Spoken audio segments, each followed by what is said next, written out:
Nikada nemojte zaboraviti ovog HDZ-ovca. Ovo nije samo HDZ-ovac, ovo je i crkvenjak, znači osoba koja djeluje i kroz Hrvatsku katoličku crkvu na sramotu i na sablazan svih pravih katolika, svih pravih vjernika. Dakle, Samson Štibohar, ravnatelj osnovne škole Krapinske Toplice, koji nije dopuštao, oni su napisali djevojčici, nije samo djevojčici, on nije dopuštao nikome, ni djevojčicama, ni dječacima, da uđu u školu bez maske, bez brnje, bez simbola đavolske sotonske poslušnosti, bez masonskog simbola, bez simbola bezumlja, bez simbola nekritičkog promišljanja, bez simbola pokornosti. Taj HDZ-ovac, taj đakon, nemojte zaboraviti da je on đakon u Hrvatskoj katoličkoj crkvi. Zovite svi, znači nadbiskupiju, kardinala i pitajte šta takav radi u Hrvatskoj katoličkoj crkvi. Vi koji ste pravi borci, doći ćete sutra u Zlatar, vidjeti svojim očima kako ovaj i ona njegova pedagoginja Alemka, koja uopće nije pedagoginja, kmeće sutra na sudu u Zlataru da ih je Bernarda uvrijedila, da je rekla da su oni ovo ili ono. Međutim, to zlo koje su oni radili nikakvim tužbama oni neće moći poništiti. Kaznene prijave protiv njih skrivaju se u ladicama, dok se oni spremaju ponovno zlostavljati ako bude potrebe, odnosno oni to čine vjerojatno na dnevnoj bazi, jer takvima ne treba poticaj. Ne možete vi nikada Božjem čovjeku narediti da nekome čini zlo. Ne možete to narediti, niti im je to itko naredio. Oni su iskoristili priliku da bi zlostavljali učenike. To je jedina istina. Uništili su život malenom Nikoli. Uništili su mu život. Uništili su život toj obitelji. A sada pokušavaju uništiti i moj život. Samson i Samsonov ugled se kupuju novcem, ako niste znali. Dakle, Samson tuži za uvredu. Njega je hrvatski narod uvrijedio. Samsone, imam milijun komentara protiv tebe. Hoćeš li svakoga tužiti? I da stvar bude bolja, umjesto da prvo sud uopće ne smije biti jer je to gluparija totalna, to je sotonski verbalni delikt, ono jugočetničkim zakonima pisan, koji nema veze sa nikakvim kaznenim zakonom i ne znam čime, ali umjesto da bude sud tamo gdje je moje mjesto prebivališta, ako već ima osnove, da ima, a nema, sud je u Zlataru. Dakle, ja moram potrošiti cijeli dan da odem do đavolskog Zagorja i da se vratim nazad. Da, Zagorci, dozvolili ste đavolski napad, sotonizam u svojem predivnom kraju. Da, dozvolili ste ga. Dozvolili ste ga i želim da sutra ova njuška dođe pod brnjom, jer taj nema hrabrosti stati pred lice pravde, bez brnje, bez maske. Zapamtite ovo lice. Tužbama u kojima mu pomaže, znači, mafijaški sudski sustav, jer je Milanović rekao da nam je sudstvo mafija korumpirana. Milanović je rekao da je svaki član, to su oni tako interpretirali HDZ-ovci, znači da je HDZ mafija. Je li vama normalno, ljudi, da prosvjeta koja mora biti nezavisna, da je ravnatelj član HDZ-a? Hej, kako takav može poučavati narod? Je li vam normalno da je jedan đakon, to vam je, ajde, vi koji ne znate, nije svećenik, ne može objavljati sve kao svećenik, ali većinu toga može. Dakle, da jedan đakon koji drži propovjedi u crkvi, da je član HDZ-a, da je na izbornoj listi HDZ-a, ovo je objavio Liberal HR. Samson Štibohar, znači, član je gradskog odbora HDZ-a. I ove sudske progone mu sređuje HDZ. Na njegovoj strani, na strani zla, na strani Sotona, sotonskog napada protiv hrvatskog naroda, hrvatske djece, slobodnog disanja, hrvatskog naroda i hrvatske djece, su svi oni koji su na strani đavla i Sotone. I naravno da su proveli javni linč protiv svih koji su se suprotstavili HDZ-ovoj sili. Ja sam se suprotstavila najviše. I vi, narod, ako ste pravi, sutra ćete doći na lustraciju Samsona Štibohara i Alemke Boras. Alemka Boras je Samsonova štićenica, netko tko je poslužio i netko tko je 6 sati držao Nikolu zatočenog u razredu, nije mu dozvolio da ode izvršiti nuždu na zahod. To se inače smatra nanošenjem tjelesnih ozljeda. Roditelji su to prijavili policiji u Zaboku, oni to drže u ladici, skrivaju, DORH skriva. Odvjetnici, svi koji su radili, pod navodnike radili za tu obitelj, nitko nema muda više javno spomenuti da se kaznene prijave protiv njega i protiv Alemke drže u ladicama. Jel vidite vi to? Znači, prvo je Samson digao, nemam vam vremena pričati cijelu štoriju, ali valjda imate dovoljno soli u glavi da povežete sve i ako pratite kak se spada, ako ne čitate gluparije nego pratite ovaj kanal kak se spada, onda znate. Znači da je Samson prvo digao tužbu sam. Dakle, prvo je digao sam tužbu, onda je za 1. mjesec bila zakazana rasprava, onda su u dogovoru sa sutkinjom raspravu odgodili za 3 mjeseca, dok nisu oni Alemka napisali sa svojim odvjetnikom iz Ilice iz Zagreba novu tužbu. Dakle, bilo im je jasno, znači da trebaju malo pojačati, da ono nije bilo dovoljno, pa su se udružili. Dakle, zašto sutkinja nije 3 mjeseca ništa zakazivala? Zato što je znala da oni pišu novu tužbu i dala im je 3 mjeseca vremena. Sutkinja se zove Aleksandra Leljak. Zovite sud u Zlataru i pitajte ih da vam dokažu da su neovisni sud. Zašto nisu odbacili tužbu? Zašto ju nisu odbacili odmah nek su ju primili? Zašto? Zato što je sve montirani, đavolski, sotonsko-politički proces koji veze sa sudstvom nema.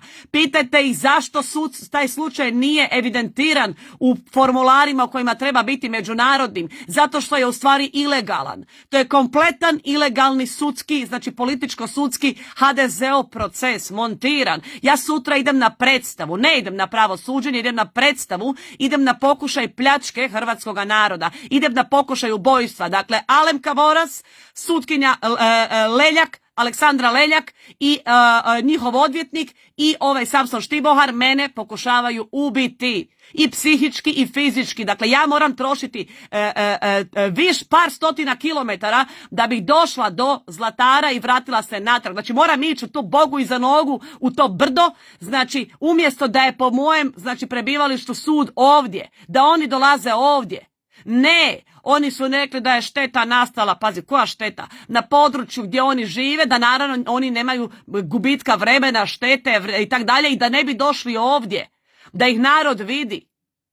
Dakle, sve je montirano, narode, sve je montirano. Imate pravo, ovo je javni slučaj, imate pravo zvati sud, zvati ministarstvo, zvati vladu. Ne samo pravo, imate to dužnost, narode. Imate pravo i dužnost zvati školu, pisati školi.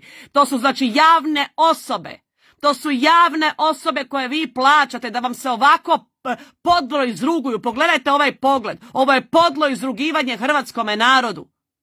Zločinca koji je bez presedana, bez ikakvog, nema mu ravnog u Hrvatskoj, koji je krenuo na hrvatsku djecu, znači sa brnjama, i koji tvrdi da virus postoji samo na hodnicima, u razredima ne. Dakle, djeca tamo gdje jedu, gdje igraju tjelesni zajedno, gdje se izlučuje hrpa tekućina, gdje pljuju jedni na druge, tamo virusa nema, ali na hodniku kojim samo prošeću par metara, tamo se šeće virus. Dakle, to vam je logika, to je inteligencija vodstva ove škole, to vam je inteligencija člana HDZ-a, to je inteligencija pedagoginje jedne. Jedva čekam da ih sutra vidim, jedva čekam. Imamo puno dokaza da je sutkinja montirala sve to skupa s njima i da je u dogovoru s njima. Ona se sama odala. Sama. Dakle, sutra idemo završiti ovaj slučaj jednom zauvijek. Idemo lustrirati ovog crkvenjaka. Idemo ga lustrirati. Svi ste dobrodošli. Ovo je javni slučaj. On mora biti javan. Jer su zlostavljali naše dijete. Bravo Goranka na komentaru, kaže, pa šta nisu nedavno izjavili da su brnje bile samo preporuka? Tako je, dakle ovaj Beroš i ekipa su izjavili da je brnja bila samo preporuka. A šta je Samson radio? Sjetite se kako je Nikola čamio na hladnoći pred školom vani. Kako ga nije puštao unutra. Čak je platio zaštitare da spriječe da djeca bez brnje ulaze u školu. Pa je li ovo čovjek? Pa je li ovo vjernik? Je li ovo prosvjetar? Ma ovo je sramota. I naravno, za šta me tuže me, nisam ni ne znam točno za šta me tuže, čekam da mi objasne, ali uvrijeđeni su. Jer sam ja rekla, navodno po njima, da su se ponašali prema učenicima kao četnici. Pa zar nisu? Pa ja sam krivo rekla. Ja sam preblago rekla. Za vrijeme četničke agresije na Hrvatsku, naši su učenici u školama mogli slobodno vršiti nuždu. Nitko ih nije zlostavljao nijakvim medicinskim tretmanima štetnima. Nitko im nije branio disati. A šta ovi rade? Osim toga, četnici u Hrvatskoj nikada nisu osuđeni. Nikada im ta Aleksandra Leljak sutkinja nije sudila. Nikada im nije crkva sudila. Nitko im nije sudio. Prema tome, biti četnik u Hrvatskoj je uspjeh. Ti četnici su sada na položajima. Ti koljači, ti agresori su sada u UDBI. Oni su sada u sudstvu. Oni su na svim položajima. I dalje kolju i ubijaju hrvatski narod, samo na druge načine. Jel razumijete, narode? Zato biti četnik u Hrvatskoj nije sramota, nego je to u Hrvatskoj znak da si podoban. A ja nisam rekla da su oni četnici, nego da se ponašaju, da su djelovali gore nego četnici. Gore nego oni. I to ih vrijeđa, ma nemojte. Kako nekoga tko nema dušu i srce išta može uvrijediti? I to radi, pazite, 6 sati. Jedna pedagoginja stoji kao zatvorski čuvar na vratima i ne da djetetu da ide na WC. Znate li šta se događa kad ne možeš na WC? Da se mokraća vraća. Znate li da to spada u teško kazneno djelo nanošenja tjelesnih ozljeda? I oni još uvijek rade u školi. Fuchs, veterinar, mrdnuo nije. Dječja pravobraniteljica mrdnula nije. Angažirao je Plenković sve žive i nežive da zaštiti ove zločince, ove kriminalce. Jedino ih je Milanović imenovao i rekao da su banda. Dakle, možemo slobodno reći da je Samson Štibohar član bande, jer je to rekao predsjednik Milanović. To možemo potpuno slobodno reći. Ali ovo velika sramota svih stanovnika Krapinskih Toplica i kompletne županije, da nisu odradili sve da ovi ostanu bez svojih položaja. Sramota Zagorske Selendre, kaže neko u komentaru, kojima je u krvi da se sude sa svima. Bravo, bum te tužil. I ja imam jako puno zagorske krvi, ali ne ovakve nečasne.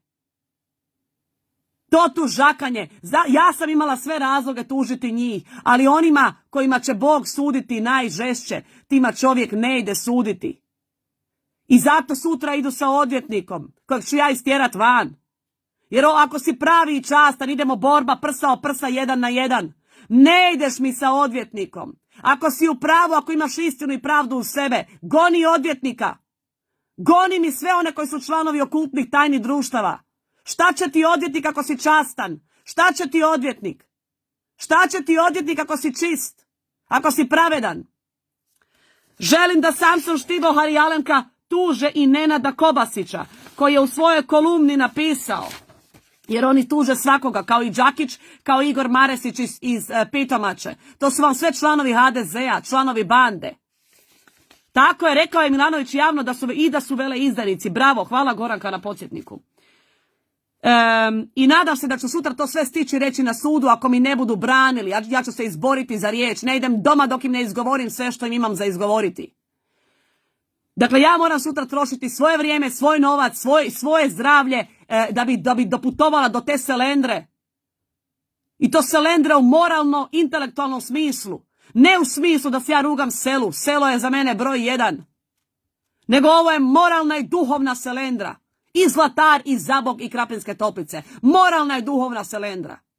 Jer tamo nema dovoljno časnih ljudi koji bi ustali i rekli, ma dosta više sotone. Ne možeš to više propovijedati, Samsone. Ne možeš propovijedati u crkvi više. Ne možeš više pokapati mrtve. On nam inače ode, kaže tamo narod, pitala sam susjede, u 1-2 sata ode s radnog mjesta u školi, ako niste znali, i onda ode pokapati mrtve. Radi frajer s provode. Vada bi htio i mene pokopat. Kako on može raditi 2 posla? Šta on za vrijeme radno vrijeme ravnatelja mu traje, mi ga plaćamo. On ode s nastave, znači ostavi školu i djecu bez nadzora i goni, znači tamo na groblje pokapat mrtve. Šta nemate svećenika? Za vrijeme radnog vremena se on bavi crkvenim poslovima i aktivnostima. Pokapaj subotom i nedjeljom ako hoćeš, ako ti to već crkva da. Crkva koju si osramotio, crkva koju si sablaznio. Sve vjernike si sablaznio, Samsone. Sve vjernike. A pedagoginja je sablaznila sve nas prosvjetare i sve pedagoge. Pedagoginja je osramotila kompletnu pedagogiju u Hrvatskoj. Zauvijek je upisala trag u hrvatsku pedagogiju. Negativan trag. Kao što je Samson osramotio sve ravnatelje. A možda nije osramotio, možda je samo pokazao kakvi zaista jesu. Jer da su svi ostali ravnatelji pravi, ustali bi protiv njega i rekli bi, ma šta radiš, đavle? Šta radiš to? Prekini više. Ne, udruga ravnatelja nije mrdnula, još su ga podržavali. Dakle, Nenad Kobasić je napisao, i ako se nešto može prokazati kao neprirodno, onda je to današnji ustroj obaveznog školovanja. A današnje škole su, kako to definira John Taylor Gatto, by the way, niti pedagoginja, Alemkica, niti HDZ-ovac, svećanik, nisu čuli za Johna Taylora Gattona. Pa bi preporučam im da fino tog Amerikanca isto tuže. Ne ga tuže, jer on piše o njima. Slušajte sada. Laboratoriji za pokuse na mladim umovima. Kaže, današnje škole su laboratoriji za pokuse na mladim umovima. Centri za uvježbavanje navika i stavova koje korporativno društvo traži. Zapamtite, što je Samson radio ovu jesen cijelu? Pretvorio je školu u centar za uvježbavanje navika. Dresuru. Dresirao je klince i roditelje da stave brnju. Naređivao im da misle ono što on njima naredi. Nije dozvolio javnu raspravu. Nije bio spreman na razgovor. Ovo ti je posljednji moj poziv, Samsone. Već si 1 milijun dobio. Da i ti i Alemkica dođete pred moju kameru. Da stanete pred sve ove ljude, pred hrvatski narod. Pa da ako hoćete sa mnom boj, da idemo kao ljudi, čovjek sa čovjekom. 1 na 1. Bitku. Pa izvoli me pobijediti onda pred narodom. Nemoj se skrivati sa montiranim HDZ-ovim mafijaškim sudskim procesima. Montiranim. Idemo pred narod, bitka kao nekada. 1 na 1, da vidimo čija će istina pobijediti i za koga će narod glasovati. Idemo ako ste uistinu toliko uvjereni u svoju istinu, u svoju ispravnost. Dođite mi pred kamere, dođite da razgovaramo pred kamerama. Dovedi Nikolu. Dovedi učenika, klekni i ispričaj se. Za uništen život. Klekni i ispričaj se. Zbog jedne brnje. Zbog jedne pokornosti. Što si ti u stanju raditi za neki novac? Što si ti u stanju raditi za neki iznos novca ako si zbog jedne brnje uništio djetetu život? Kaže dalje, današnje škole su znači laboratoriji za pokuse na mladim umovima, centri za uvježbavanje navika i stavova koje korporativno društvo traži. Obvezno obrazovanje služi djeci tek usputno. Krivo ovdje piše, treba pisati obvezno školovanje. Znači, tek je usputno, to je ono što vam stalno govorim. Njegova je stvarna svrha pretvoriti ih u sluge. I to je ono što je Samsona dovodilo do ludila, što mu Nikola nije bio sluga. To je Samsona dovodilo do ludila. Samson je htio da mu se dijete pokori, da mu dijete bude sluga. Samson nije dozvolio kritičko promišljanje, a u tijeku je kvazi reforma školstva u kojoj je okosnica, odnosno glavna osobina te reforme je u stvari kritičko promišljanje. Ovaj đakon i ovaj znači nisu dozvolili. A Alemka, da, ja pričam o Alemki i pedagoginji ove škole. Alemka Markotić je u N1 rekla, Goranka, fantastične komentare pišeš. Rekla je u N1 pred kamerama da se moraju vratiti eksperimenti i na djeci u Europi, ne samo u Africi. Je li i to zločin reći da su nam djeca pokusni kunići? Dakle, i Alemka Markotić i Alemka Boras zagovaraju eksperimentiranje nad našom djecom. I svi vi koji se kunete da su vam djeca svetinja, zašto niste zaustavili Samsona i Alemku? Zašto niste svi riješili, ustali na to zlo? A sada vidite da ovaj John Taylor Gatto piše upravo o tome. Laboratoriji, centri za dresuru, za pokuse nad djecom, nad njihovim umovima. Stoljećima istražuju kako porobiti narod. Stoljećima. Jedina sam, ne postoji nitko drugi u Hrvatskoj koji je pokušavao osloboditi hrvatski narod od tog mentalno-duhovnog ropstva. Ja sam jedina. Zato je toliko progona protiv mene. Zato narod. Ne zato što sam ja nekome rekla nešto loše. Ili što sam ja lagala? Dakle, stvarna je svrha pretvoriti ih u sluge. John Taylor Gatto nije nikakav paranoik, već umirovljeni nastavnik koji je nakon 30 godina istraživanja školskog sistema u SAD-u došao do zaključka da školski sustav, slušajte ovo dobro, da je on namjerno projektiran da bi proizvodio prosječne umove. Sjetite se one doktorice s onom lažnom udrugom, onim pizdarijama, one bešćutnice, sjetite se tih lažnih aktivista koji su rekli da im smeta moja energija, moja srčanost. A oni onako polumrtvi tobože se bore za nešto. Oni u stvari kažu sljedeće, za vas koji znate to pročitati. Ne želimo genijalne umove kakva je ona. Ne želimo slobodne duhove kakva je ona. Ne želimo slobodne žive ljude kakva je ona. Želimo robove. Želimo stvoriti podaničko društvo. Želimo stvoriti sluge. To vam govore ovi lažnjaci. To vam govori prosvjeta. To vam govore ravnatelji, političari i crkva. Da je crkva htjela, crkva bi ilustrirala Samsona. Na tome bi dobila, ja se kladim da bi nakon što Samsona izbace iz crkve, da bi bila crkva dvostruko punija u Krapinskim Toplicama. Sigurna sam u to. Nisam ja za to da se njega ekskomunicira, iako je to zaslužio. Ja sam za to da se njega stavi na egzorcizam, i to jedan debeli, dugogodišnji egzorcizam.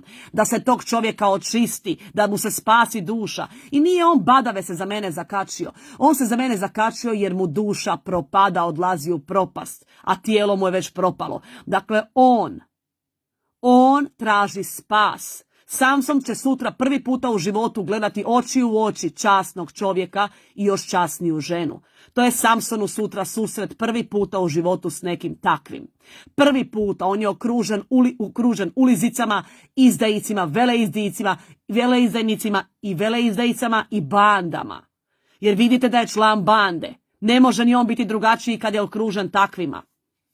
I okružen je naravno kukavicama koje nisu u stanju djelovati kako bi trebale, da se ova duša spasi, da ovaj sa svojeg krivog puta na koji je skrenuo, da se popravi, da se vrati. Mada je to više nemoguće, starog konja učiti novim trikovima.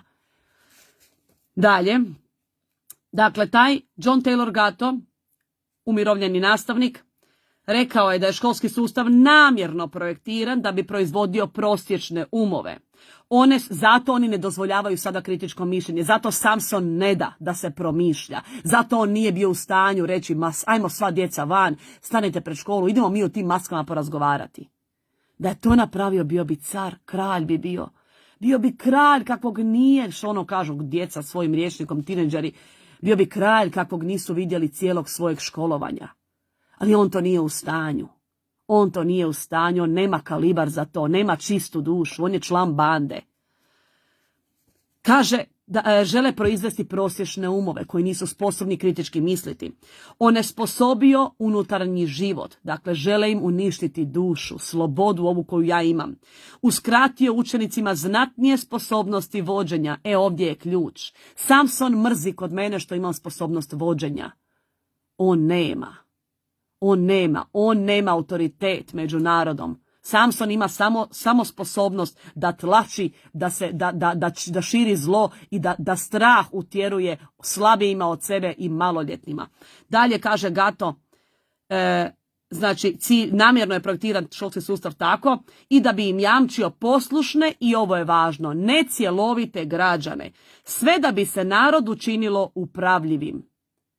I to vam je sada završetak cijele te agende na kojoj je Samson skupa sa sotonskim medijima zdušno radio. Da nije htio raditi sotonski progon nadamnom nad svima koji su podržavali dijete, da nije htio sotonizirati učenika i progoniti ga, ne bi davao izjave medijima, niti bi zvao medije u školu. A on je sve to radio. I za kraj Gorankin komentar, žele robove bez Božjeg gena, to je istina, pod navodnike Božjeg gena, iako to vjerojatno nije uopće ništa preneseno značenju, bez empatije i bez mozga. Njima ni žene ne trebaju u novom svijetu, ne žele ni djecu. točno to. Oni žele roblje, oni žele robote bez duše, srca, bez mozga, koji nisu u stanju promisliti je li to normalno ili nije, je li ovo dobro ili nije dobro. Slušajte, pratite sutra, naštimajte si, neće vam doći notifikacija na Facebook jer je sve pod cenzurom, nego morate ručno otići na ovaj profil da bi vidjeli novosti. Naravno, ako on do sutra bude postoje, ako